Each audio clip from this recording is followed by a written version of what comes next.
Bonjour à tous et bienvenue sur boursicoté.com pour cette nouvelle analyse technique du CAC 40 en clôture avec un marché qui a essayé de reprendre ses esprits donc suite aux dernières déclarations de Jérôme Powell qui s'est montré très ferme dans son combat contre l'inflation.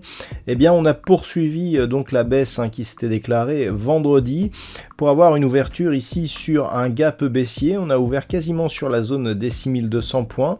On a marqué ici un mouvement de baisse avant de connaître un rebond ici, notamment porté par des déclarations au niveau de l'Europe pour faire baisser les prix de l'énergie et notamment de l'électricité.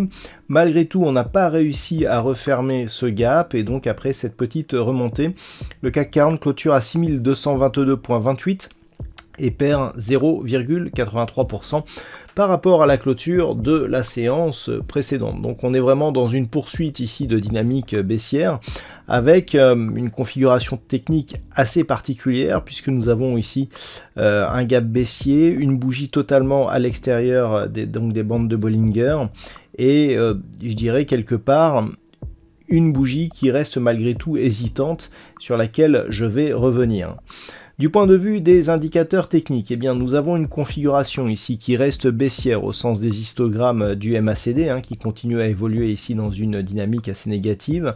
Le RSI quant à lui qui vient de sa zone de surachat s'enfonce ici sous la zone 50. On a un petit peu hésité sur la zone 50 et là on continue à évoluer. Il n'y a pas pour l'instant de configuration d'excès sur ces deux indicateurs. On commence à avoir une amplitude un peu forte ici sur les histogrammes du MACD, mais c'est tout à fait gérable. Au niveau du RSI non plus, on est au-dessus de la zone de survente, donc il n'y a pas de configuration d'excès.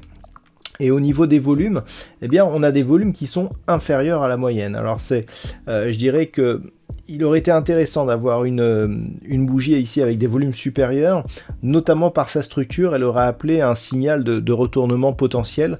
Là, c'est un peu moins vrai, même si nous allons voir que, vu comment évoluent les futurs ce soir, on pourrait bien connaître un rebond demain, et d'ailleurs une structure assez particulière. Alors, cette séance, elle est technique, puisque comme on peut le voir, on a ouvert ici sur la zone des 6200 points qui était clairement identifiée. Vendredi, je vous indiquais qu'en cassant ici cette zone de retracement à 38,2%, donc 6328, on avait un objectif de poursuite vers la zone 6002, puisque dans la zone 50, 61,8%, on est venu tester ici la zone des 61,8% puisqu'on a ici un retracement à 6155 et le point bas de cette bougie lui se situe à 6153,44, donc on a à peine un peu plus d'un point et demi donc pour ce test, et ensuite on est remonté. Donc on le voit, malgré ici la volatilité, déjà on n'a pas des volumes supérieurs et surtout on respecte bien ici les niveaux techniques. Du point de vue de la configuration, clairement, on a des valeurs qui ont continué à souffrir. On a notamment, alors au niveau des hausses, on va commencer par les bonnes nouvelles. On a des valeurs qui parviennent à sortir un petit peu, à tirer leur épingle du jeu. ArcelorMittal, Renault, Orange, Unibail, Rodamco, Total Energy, toutes ces valeurs arrivent à se maintenir dans le vert et d'une manière même assez significative. Par contre, du côté des baisses, là on a Engie qui perd un peu plus de 4% par rapport à la clôture de vendredi. Téléperformance, Dassault Systèmes, Kering, Capgemini et Legrand perdent toutes plus de 2%. Donc, on le voit, il y a quand même différents secteurs qui souffrent, mais la configuration ici pourrait bien changer. Alors, si j'en crois les futurs au moment où j'effectue cette analyse, on est aux alentours des 6245, donc un peu plus haut ici que les plus hauts de la séance, dans le gap qui a été ouvert entre vendredi et la séance du jour. Donc on pourrait bien connaître ici un retour et donc une ouverture sur gap haussier. Ce qui serait intéressant puisque c'est pour ça que j'insistais sur les volumes, il ne manque que des volumes supérieurs à la moyenne pour valider avec un peu plus de certitude cette configuration. Si demain on ouvre ici sur un gap haussier, donc par exemple sur les niveaux tels qu'ils sont actuellement, quasiment donc sur les plus bas de vendredi, hein. On avait un plus bas vendredi à 6252, donc on peut tout à fait les atteindre avant la clôture. Eh bien, on pourra avoir ici une configuration en étoile du matin. Étoile du matin qui est une configuration, je dirais, de retournement majeur. Par rapport à la dynamique baissière que nous avons ici, ça sera un signal assez important. Donc demain, si on s'inscrit dans ce type de configuration, ce qu'il faudra surveiller, c'est un éventuel retour sur la zone des 6400 points, qui sera d'autant plus technique que nous avons la moyenne mobile 20 exponentielle qui arrive sur ce niveau.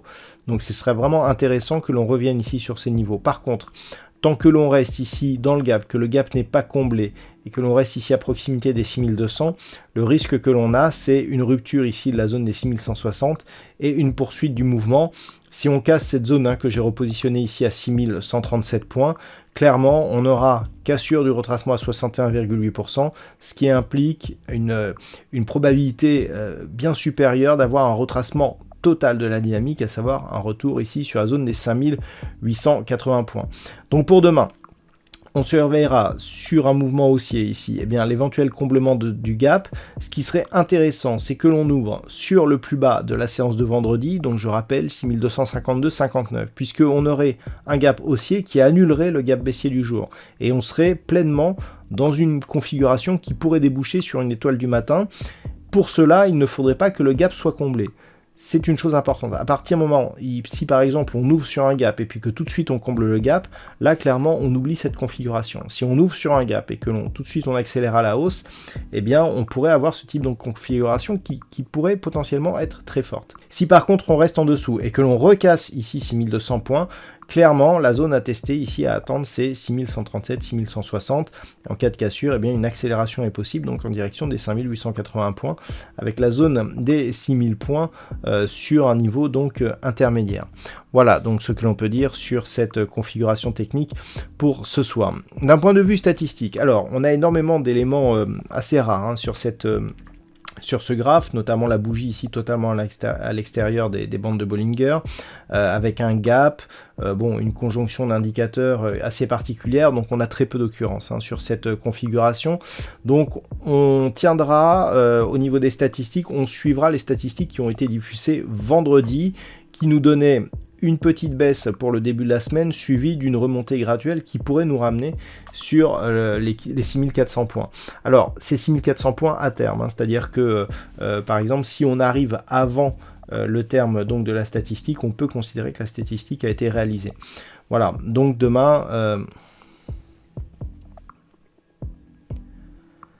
Donc demain, on guette ici une éventuelle ouverture sur gap haussier, la rupture des 6295, un possible retour ici sur cette zone. Voilà donc ce que l'on peut dire pour ce soir. Je vous souhaite de passer donc une très bonne soirée. On se retrouve dès demain pour d'autres analyses techniques, toujours sur le site boursicoté.com.